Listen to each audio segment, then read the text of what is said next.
Hi guys, एक बार फिर से आप सबों के बीच उपस्थित हुआ हूँ एक बेहतरीन टॉपिक के साथ। जी हाँ, आज हम जीके जीएस के टॉप ऐसे क्वेश्चंस का जिक्र करेंगे जो कि विगत कई परीक्षाओं में बार बार पूछे गए हैं और किन परीक्षाओं में पूछे गए हैं उसके लेवल को भी मैंने इसमें जिक्र किया है, ताकि आप समझ सके कि उस टाइम इस लेवल का क्वेश्चंस कहाँ पूछे जाते थे और इस टाइम जिस टाइम आप अभी तैयारी कर रहे हैं इस टाइम ये क्वेश्चन का लेवल कहाँ है।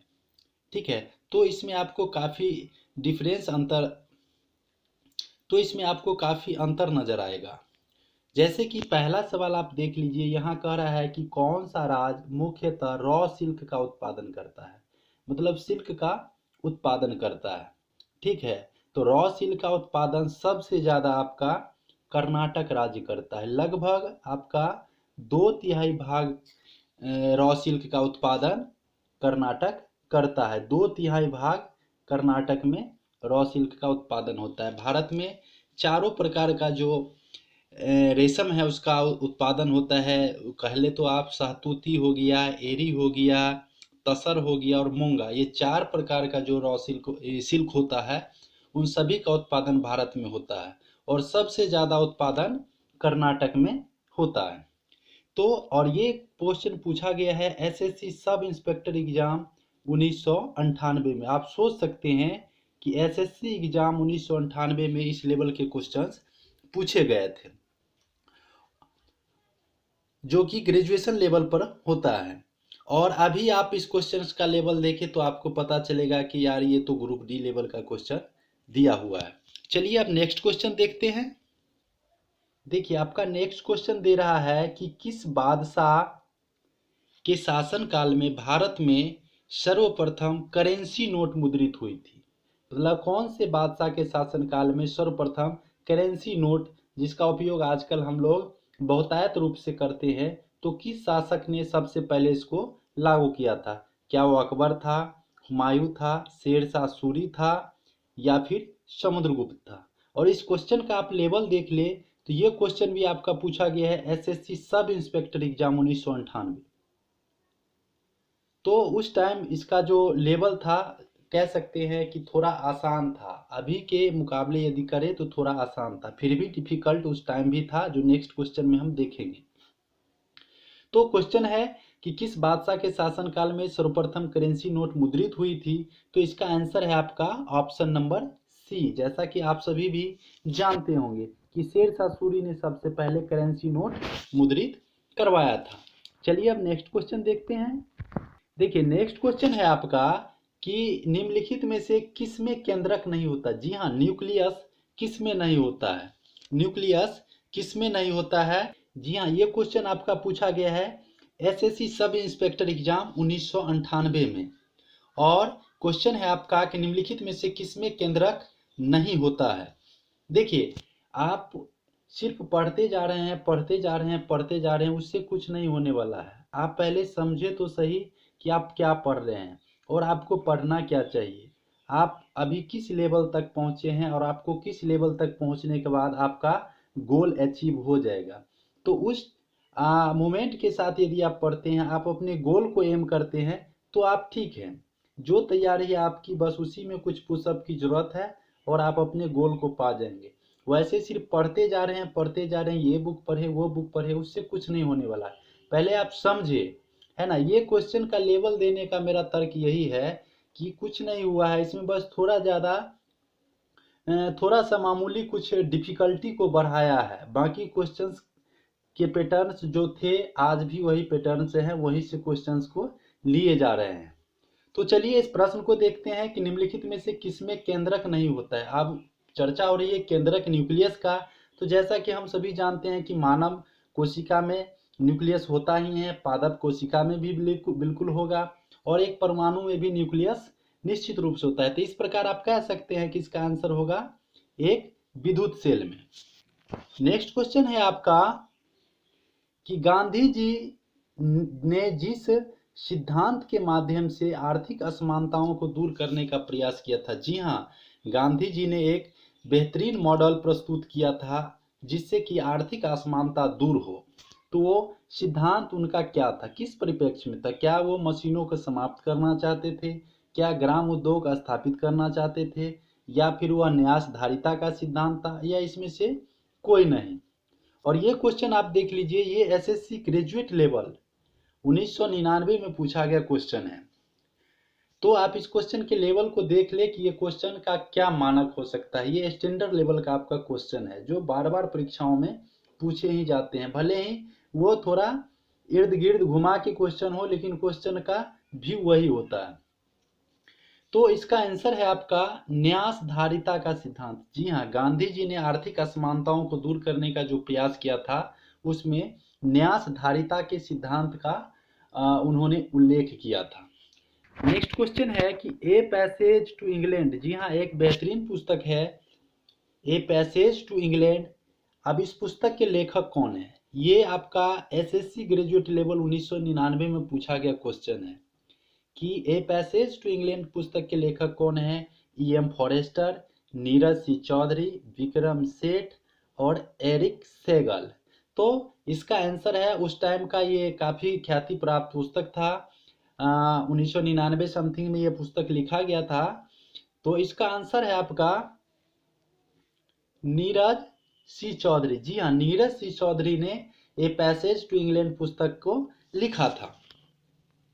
नेक्स्ट क्वेश्चन है आपका कि ऑप्टिकल फाइबर का प्रयोग कहाँ होता है? जी हाँ, ऑप्टिकल फाइबर का प्रयोग कहाँ होता है? कैट स्कैन में, एक्सरे फोटो में, अल्ट्रासाउंड स्कैन में, या एंडोस्कोपी में? ये क्वेश्चन आपका जो है आप देख सकते हैं, ये एसएससी ग्रेजुएट लेवल का सीपीयू लेवल का क्वेश्चन है जो पूछा गया है कब? 2000 ईस्वी में, कि ऑप्टिकल फाइबर का प्रयोग कहाँ होता है। तो इसका आपका सही आंसर है ऑप्शन नंबर डी, एंडोस्कोपी में ऑप्टिक फाइबर का प्रयोग किया जाता है। नेक्स्ट क्वेश्चन है आपका कि 20 सितंबर 1932 को यरवदा जेल में महात्मा गांधी ने आमरण अनशन शुरू किया था। 20 सितंबर 1932 को यरवदा जेल में महात्मा गांधी ने आमरण अनशन शुरू किया था। वैसे तो गांधी जी ने कई बार आमरण अनशन किए थे, लेकिन ये आमरण अनशन उनका काफी विख्यात हुआ। तो ये किसके विरुद्ध था? किस कारण से गांधी जी यरवदा जेल में रहते हुए भी आमरण अनशन पर के लिए उतारू हो गए थे? तो ऑप्शन है आपका कि सत्याग्रहियों पर ब्रिटिश का अत्याचार, गांधी इरविन समझौते का उल्लंघन, रेमडे मैकडोनाल्ड का सांप्रदायिक अधिनिर्णय, कोलकाता के सांप्रदायिक दंगे। जी हाँ, ये क्वेश्चन आपका है एसएससी ग्रेजुएट लेवल 2000। ये 2000 में पूछे गए प्रश्न है जो एसएससी ग्रेजुएट लेवल पर पूछे गए थे। तो इसका आंसर है आपका कि गांधी और इरविन के बीच जो समझौता हुआ था उस समझौता पर तत्कालीन ब्रिटिश सरकार राजी नहीं हुई, और इस कारण से गांधी जी ने यरवदा जेल में ही आमरण अनशन करना शुरू कर दिया था। तो 1932 में जो गांधी जी का आमरण अनशन हुआ था वो गांधी इरविन समझौते के उल्लंघन के विरुद्ध हुआ था। आइए नेक्स्ट क्वेश्चन को देखते हैं। कारण क्या है? जी हाँ, अंतरराष्ट्रीय, राष्ट्रीय स्तर पर तो व्यापार होते हैं एक राज्य से दूसरे राज्य, लेकिन अंतरराष्ट्रीय स्तर पर जो व्यापार होते हैं उसका मुख्य कारण क्या है? किस कारण से एक राष्ट्र दूसरे राष्ट्र से सामान का आयात निर्यात करते हैं, उसका मुख्य कारण क्या है? और देखिए, ये एक क्वेश्चन आपका पूछा गया है एसएससी सेक्शन ऑफिसर एग्जाम 2001 में। जी हाँ, सेक्शन ऑफिसर का एग्जाम जो ग्रेजुएशन लेवल पर का होता है उसमें पूछा गया था ये, और ये इकोनॉमिक्स से रिलेटेड क्वेश्चन है कि अंतर्राष्ट्रीय व्यापार का मुख्य कारण क्या है? क्या समान लागत का अंतर, निरपेक्ष लागत अंतर, तुलनात्मक लागत अंतर, और समान तथा तुलनात्मक लागत अंतर? तो इसका आंसर है आपका ऑप्शन नंबर सी, तुलनात्मक लागत अंतर। जी हाँ, अंतर्राष्ट्रीय व्यापार का मुख्य कारण है तुलनात्मक लागत अंतर। आइए नेक्स्ट क्वेश्चन देखते हैं। नेक्स्ट क्वेश्चन है आपका कि भारत में दाशमिक मुद्रा, जी हाँ, डेसिमल में जो प्रयोग होता है 10, 100, 500, 1000, दाशमिक मुद्रा सिक्का प्रणाली का प्रचलन किस सन में हुआ था? जी हाँ, जैसे कि पहले हुआ करता था 4 आना, 8 आना, 16 आना, 12 आना, इस प्रकार से आना में बातें हुआ करती थी। लेकिन कब से 5 पैसा, 10 पैसा, 20 पैसा, 50 पैसा, 25 पैसा, ये प्रचलन कब से शुरू हुआ? तो इसका आंसर है आपका कि ये 1957 ईस्वी में ये दार्शनिक मुद्रा प्रणाली जो है सिस्टम शुरू हुआ। और देखिए ये क्वेश्चन का लेवल आप देख लीजिए कि ये 2001 में ही पूछा गया क्वेश्चन है, एसएससी सेक्शन ऑफिसर एग्जाम। और क्या कह सकते हैं कि ये क्वेश्चन इजी है? नहीं, ये क्वेश्चन डिफिकल्ट है, और उस टाइम के लिए भी डिफिकल्ट था और आज के लिए भी ये क्वेश्चन उतना ही डिफिकल्ट है ना? तो डिफिकल्ट क्वेश्चन उस टाइम भी था, आज। और वैसे वो भी क्यों नहीं, क्योंकि जैसे जैसे बेरोजगारी दर बढ़ रही है और रोजगार की संख्या घट रही है, और मार्केट में आप देख रहे हैं कि रोजगार के लिए जो एक भीड़ जुट रही है और एक प्रतिस्पर्धा जो छात्रों के बीच में है, तो निश्चित रूप से तो प्रश्नों का कठिनाई स्तर बढ़ेगा, ये तो लाजमी है। चलिए अब नेक्स्ट क्वेश्चन देखते हैं। नेक्स्ट क्वेश्चन है कि यात्री इब्न बतूता कहाँ से आया था? जी हाँ, ये विदेशी थे। ये कहाँ से आए थे और यात्रा पर आए थे और किनके साथ आए थे? तो यात्री इब्न बतूता कहाँ से आए थे? और देखिए ये क्वेश्चन आपका पूछा गया है सेक्शन ऑफिसर एग्जाम 2002 ईस्वी में। ठीक है, एसएससी लेवल का एग्जाम है। और ये क्वेश्चन है कि यात्री इब्न बतूता कहाँ से आया था? मोरक्को से, फारस से, तुर्की से और मध्य एशिया से। तो इसका सही आंसर है आपका कि ये मोरक्को से आए थे। जी हाँ, इब्न बतूता आपका मोरक्को से आए थे। चलिए आप देखते हैं नेक्स्ट क्वेश्चन। देखिए नेक्स्ट क्वेश्चन है आपका, बहुत छोटा सा क्वेश्चन है लेकिन उलझाने वाला क्वेश्चन है कि लक्ष्य क्या है ना? What is aim? अगर हम बोल सकते हैं कि एम क्या है, लेकिन नहीं, यहाँ पर उस एम की बात नहीं हो रही है। एक पार्टिकुलर नाम दिया गया था लक्ष्य, कि ये लक्ष्य क्या है? क्या यह चालक रहित विमान है, पर्यटक विमान है, लड़ाकू विमान है या टैंक है? और देखिए ये क्वेश्चन आपका पूछा गया एसएससी सेक्शन ऑफिसर एग्जाम 2002 ईस्वी में। तो ये क्वेश्चन है कि लक्ष्य क्या है? तो इसका सही आंसर है आपका कि लक्ष्य एक चालक रहित विमान है। जी हाँ, लक्ष्य एक चालक रहित विमान है। नेक्स्ट क्वेश्चन देखते हैं। देखिए नेक्स्ट क्वेश्चन है आपका कि किसके समय में, जी हाँ काफी महत्वपूर्ण क्वेश्चन, कि किसके समय में ब्रिटिश भारतीय राज्य क्षेत्रों का अंतिम प्रमुख विस्तार किया? जी हाँ, कि किसके समय में किस ब्रिटिश शासक के समय में ब्रिटिश का भारतीय राज्यों पर बहुत ज़्यादा जो है विस्तारीकरण हुआ था? और ये क्वेश्चन आपका पूछा गया है एसएससी सेक्शन ऑफिसर एग्जाम 2002 में। ठीक है, और ये क्वेश्चन इसलिए भी काफ़ी प्रचलित हुई, कारण ये जो शासक थे इन्होंने हड़प नीति का प्रयोग किया था। जी, और ये थे डॉल डलहौजी। जी हाँ, लॉर्ड डलहौजी के समय में अंतिम प्रमुख विस्तार भारत में हुआ था। आइए अब देखते हैं नेक्स्ट क्वेश्चन। देखिए नेक्स्ट क्वेश्चन कह रहा है आपका कि किस क्षेत्र में बुकर पुरस्कार प्रदान किया जाता है? जी हाँ, ये पुरस्कार से संबंधित प्राइज से रिलेटेड क्वेश्चन है, और प्रत्येक एग्जाम में आप देखेंगे कि 2 से 3 क्वेश्चन जो है आपका ये खेल से, प्राइज से, इस सब से रिलेटेड निश्चित रूप से ही पूछे जाते हैं। और ये अभी नहीं पूछे जाते हैं, तब भी ये क्वेश्चन पूछे ही जाते थे, इसलिए मैंने इसको पिकआउट किया है। और ये क्वेश्चन पूछा गया आपका एसएससी सेक्शन ऑफिसर एग्जाम 2002 में। जी हाँ, ये क्वेश्चन 2002 में पूछा गया कि ये भूकर पुरस्कार किस क्षेत्र में प्रदान किया जाता था? ऑप्शन नंबर ए है औषधि, ऑप्शन नंबर बी साहस के कार्य, ऑप्शन नंबर सी साहित्य लेखन और ऑप्शन नंबर डी विज्ञान। जी हाँ, और जैसा कि आप देख रहे हैं कि आपका ऑप्शन नंबर सी इसका सही आंसर है कि साहित्य के क्षेत्र में बुकर पुरस्कार प्रदान किया जाता है। चलिए नेक्स्ट क्वेश्चन देखते हैं। देखिए नेक्स्ट क्वेश्चन है आपका कि मौलिक अधिकारों को लागू करने के लिए किसी न्यायालय द्वारा क्या जारी किया जाता है? जी हाँ, मौलिक अधिकार, किसी का मौलिक अधिकारों का हनन नहीं हो, इसके लिए न्यायालय क्या जारी कर सकता है? ठीक है, और ये क्वेश्चन आपका जो लॉ से रिलेटेड हो गया, कॉन्स्टिट्यूशन से रिलेटेड हो गया, और ये क्वेश्चन आपका पूछा गया है एसएससी सेक्शन ऑफिसर एग्जाम 2002 में।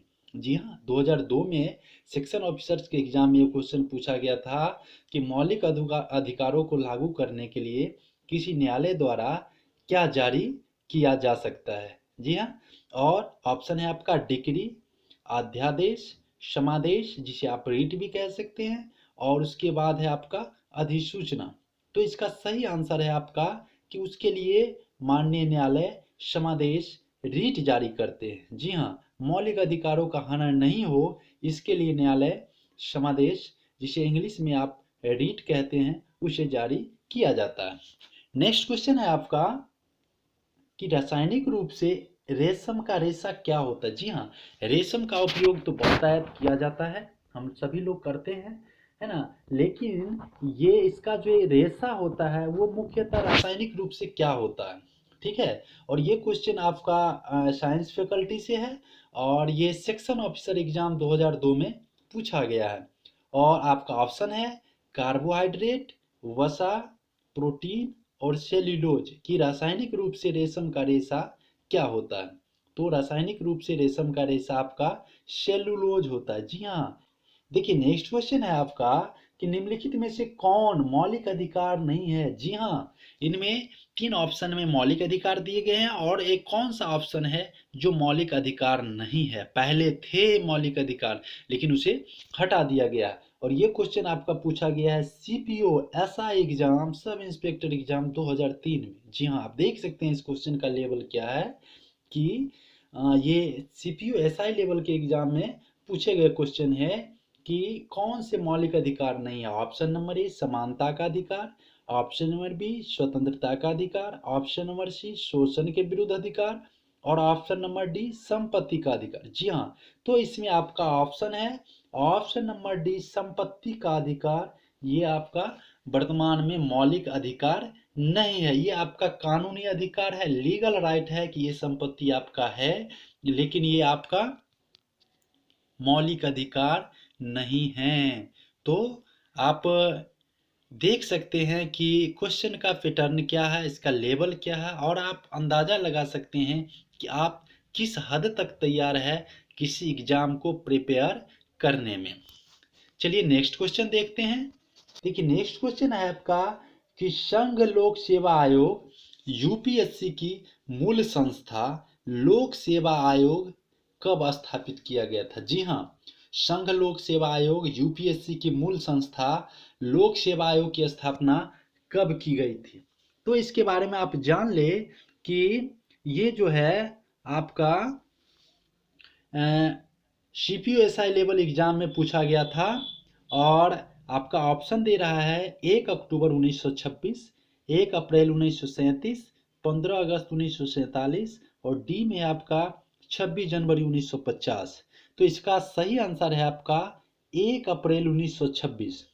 अब इसके बारे में थोड़ा जान ले कि संघ लोक सेवा आयोग का जो गठन हुआ था उसमें 5 सदस्य थे, और जिसे ली आयोग की सिफारिश पर लागू किया गया था। जी हाँ, ली आयोग बनाया गया था जिसमें 5 सदस्य हुए, और ये भारतीय शासन अधिनियम 1935 के 10वें भाग में इसका चर्चा किया गया है। संघ लोक सेवा आयोग का भारतीय शासन अधिनियम 1935 के 10वें भाग में इसकी चर्चा हुई थी, जो कि ली आयोग के सिफारिश पर बनाया गया था, और इसमें संघ आयोग था और राज्य आयोग था। चलिए अब देखते हैं नेक्स्ट क्वेश्चन। नेक्स्ट क्वेश्चन है आपका कि लाइफ ऑफ पाई पुस्तक के लेखक कौन है। जी हाँ, लाइफ ऑफ पाई पुस्तक के लेखक कौन है, और ये क्वेश्चन आपका पूछा गया है सीपीयूएसआई एग्जाम 2003 में, और ऑप्शन दिया गया आपका यान मार्टेल, रोहिंटन मिस्त्री, केन फॉलेट, एम जे अकबर। जी हाँ, यान मार्टेल, रोहिंटन मिस्त्री, केन फॉलेट और एम जे अकबर, और इसका सही आंसर है आपका यान मार्टेल। जी हाँ, ये आपका है यान मार्टेल ने लाइफ ऑफ पाई नामक पुस्तक की रचना किया था। नेक्स्ट क्वेश्चन है आपका कि ईस्वी सन 78 से प्रारंभ होने वाले संघ संवत का संस्थापक कौन था। जी हाँ, ये इजी क्वेश्चन लग रहा है कि 78 ईस्वी से प्रारंभ होने वाले शक संबंध के संस्थापक कौन थे? और देखिए ये सीपीयू एसआई लेवल एग्जाम 2003 में पूछा गया था, इजी लेवल का क्वेश्चन है कि ईस्वी सन 78 में जो शक संबंध की स्थापना किया था सो कौन किया था? Option number A Kanishka, option number B Ashoka, option number B sorry C Chandragupta और ऑप्शन नंबर डी विक्रमादित्य। और इसका सही आंसर है आपका ऑप्शन नंबर ए कनिष्क। जी हाँ, कनिष्क ने ईस्वी सन 78 में एक नए संवत की स्थापना किया था जिसे शक संवत बोला गया। ठीक है, अब देखते हैं आगे नेक्स्ट क्वेश्चन। नेक्स्ट क्वेश्चन है आपका कि भारतीय वानस्पतिक सर्वेक्षण बोटानिकल सर्वे ऑफ इंडिया का मुख्यालय कहाँ स्थित है? जी हाँ, भारतीय वानस्पतिक सर्वेक्षण बोटानिकल सर्वे ऑफ इंडिया का मुख्यालय कहाँ स्थित है? तो और ये क्वेश्चन आप देख लें कि ये पूछा गया है सीपीओ एसआई एग्जाम 2003 में। जी हाँ, CPO SI exam sub inspector exam 2003 में पूछा गया क्वेश्चन है। भारतीय वनस्पतिक सर्वेक्षण बॉटनिकल सर्वे ऑफ इंडिया का मुख्यालय कहाँ है? Option number A Lucknow, option number B Darjeeling, option number C Kolkata, option number D Shimla. और इसका सही जवाब है आपका ऑप्शन नंबर ए लखनऊ। हमने इस वीडियो में 20 ऐसे क्वेश्चंस लिए थे जो कि ग्रेजुएशन लेवल दैट टाइम उस टाइम जो पूछे जाते थे क्वेश्चन, वहाँ से क्वेश्चन लिए थे, जिसमें कुछ क्वेश्चन इजी लेवल, कुछ मॉडरेट था और कुछ हाई लेवल का क्वेश्चन था। उसको आप यदि अभी देखते हैं तो जो उस टाइम का हाई था सो अभी का मॉडरेट लग रहा है, जो उस टाइम का मॉडरेट था अभी का इजी लग रहा है। तो कुछ ना कुछ डिफिकल्ट तो हुआ है अब का पैटर्न, लेकिन ट्रैक वही है। यदि आप अच्छे से तैयारी करते हैं, आप एक गोल के हिसाब से चलते हैं, डेली आप रूटीन वाइज पढ़ते हैं तो निश्चित रूप से आपका गोल अचीव होगा। हमने इस वीडियो में प्रयास किया अच्छे से कंटेंट डालने का और डाला भी। यदि आपको अच्छा लगे तो लाइक शेयर और कमेंट्स जरूर कीजिएगा। फिर एक नई टॉपिक के साथ उपस्थित होऊंगा, तब तक के लिए विदा चाहता हूँ। जय हिंद, जय भारत।